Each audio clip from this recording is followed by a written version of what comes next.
Well, let's start with water in the wild, so to speak, and in large quantities, because in our modern scheme of civilization, we do use water in large quantities. You know, water is essential to life.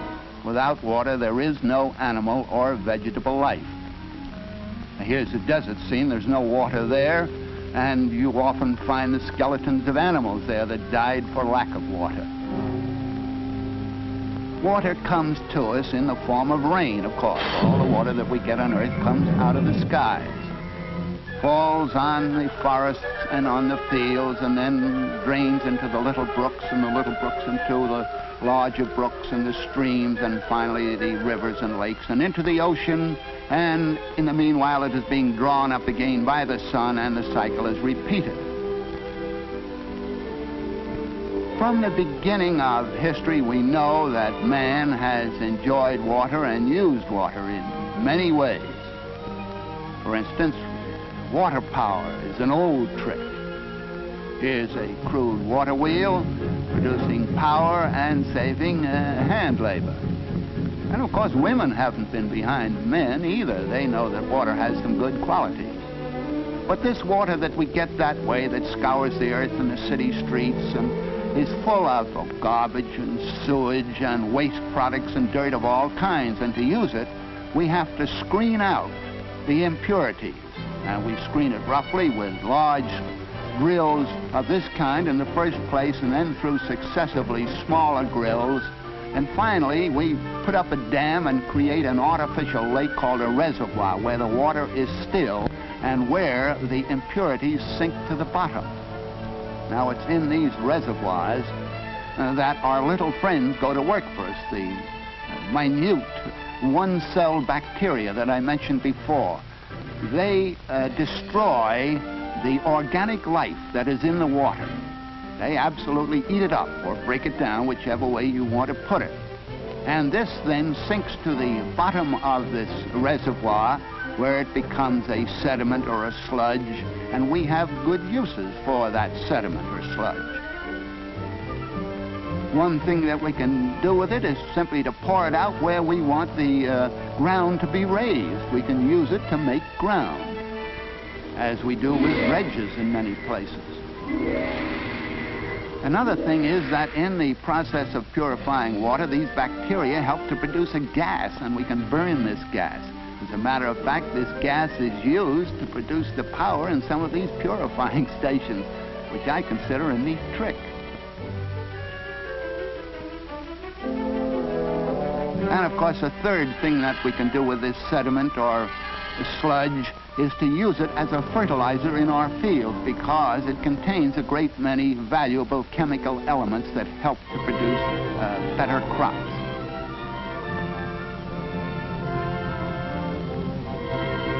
You know, the shepherds shear their sheep every year. Well, the wool is pretty dirty. The sheep are out in the fields, you know, and lie down in the dirt. It takes a tremendous amount of water to wash the dirt out of this wool. And that's a great industry, requiring an enormous amount of water. It has to be washed not once, but many times. Another thing that we recover in the washing of this wool is animal fat. And this animal fat, these oils, are used to make byproducts. One of them, believe it or not, is a face cream that you will find in my lady's boudoir. And another thing that we can make from these oils and fats that we recover in this way is the raw material to which we can add the phenols for the purpose of making plastics.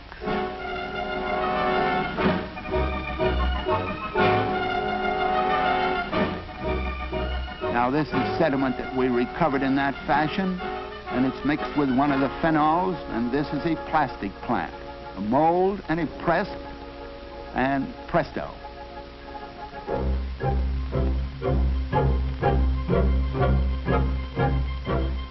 Out comes a housing of any design that we have in the mold. We can make dishes, we can make housings for cameras, we can make anything of that kind.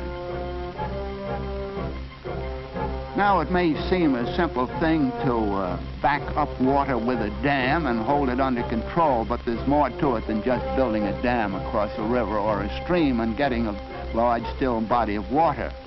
Because we do many things with that water, and we have to keep it under control in many ways. So we have funnels and flumes and valves and screens and different ways of handling it for various purposes. One thing that we do at these great dams is to produce electric power in great quantities.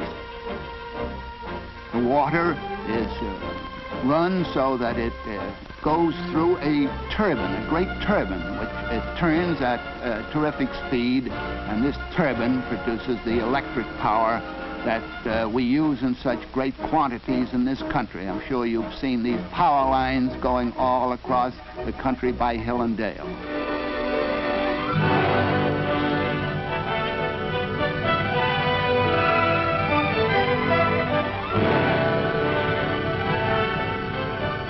We do a great deal of mining in this country. As a matter of fact, they do it in all countries. And we create great caverns, great long, hollow galleries under the surface of the earth.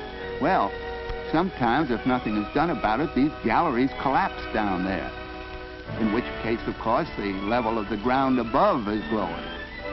And where that happens, water rushes in where there was no water before. Well, now we know that water, under control, is a powerful agency for good, but water out of control is a powerful agency for destruction. That's been proved many times over in many lands. And it's the reason why in this country we've spent billions of dollars for flood control in order to save life and property damage.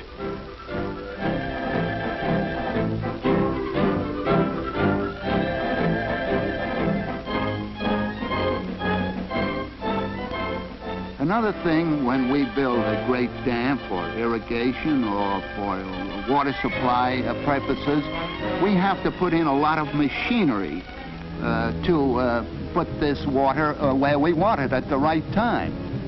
And that's why we have powerful pumps and great gates and huge valves. And of course, we have to bring it from the reservoir to where we want it, sometimes as much as 100 miles to a great city at a distance, and then deliver it to the individual houses, so that when you want the water, all you do is reach out and turn on a tap, like this. And we use water in endless ways in all our industry and our commerce. Let's step into a steel factory for a minute. We know that we use water there to produce steam, but we also use it in vast quantities for cooling purposes.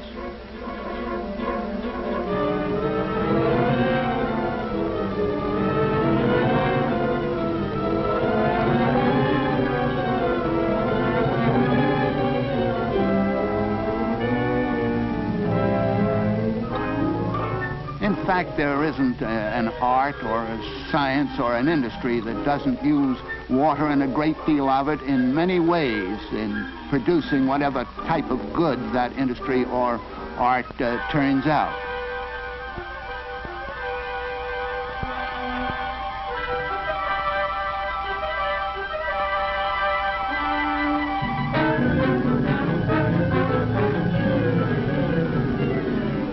And then, of course, we come to the personal use, such as when we water our flowers or take a shower,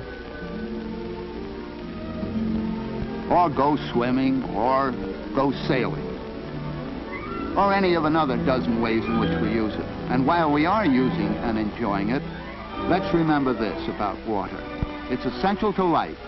It's abundant in nature, but let's keep in mind the time, the money, and the labor that's spent to produce our great water supply systems.